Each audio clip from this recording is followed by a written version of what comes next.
Matt asked the Wasp on his right. Roger, shaking the trees at 70 tons.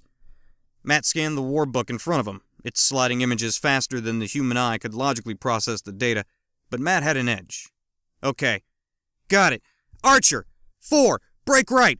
Try to draw its fire! 5! Punch it! On me! He yelled as the Locust took off to their left at nearly its maximum speed, almost 80 miles per hour, as his Stinger and the Wasp, nearly clones of each other, closed the distance at their top speed, almost 65 miles per hour. What is that boy up to? And where is his 4th mech? Thomas asked the house sergeant, a 30-year veteran of various raids across both Karita space and into the periphery as well. I'd say he's figured out your game, my liege, Sergeant Wilhelm Clemmer responded, a slight smile creasing his weathered face.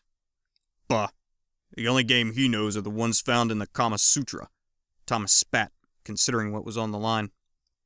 The day before, he had challenged his son, defeat a heavier-than-normal mech during his graduation event, and he'd allow him to put his own company together, all the while assuming his son would fail miserably considering how little time he devoted to his normally required studies. As the oldest of 3 children, he stood 7th in the line to the House Davian throne, a position he'd never have to worry about, unless something dreadful befell the Davian house. But as nobility, he was required to excel at mech handling, if he was to at least command a lance at the minimum.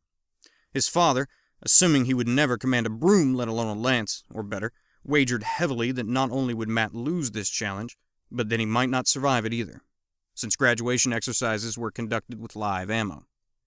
Matt countered that not only would he win the challenge, he wouldn't lose a single mech in the exchange.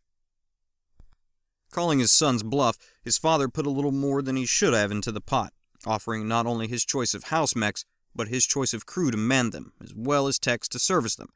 Matt already had his eyes on several prizes, but the tech he wanted had been with his family since he was a small boy. She slept with him from time to time as he grew into a young man, but to Matt, Val was just fun, nothing serious. Val accepted this, considering she didn't want to make waves and risk being let go, as an anthro squirrel being a tech was all she knew. Sexing up her liege lord's son was just a side bonus. Anthros came about to all the houses just before Kerensky's exodus.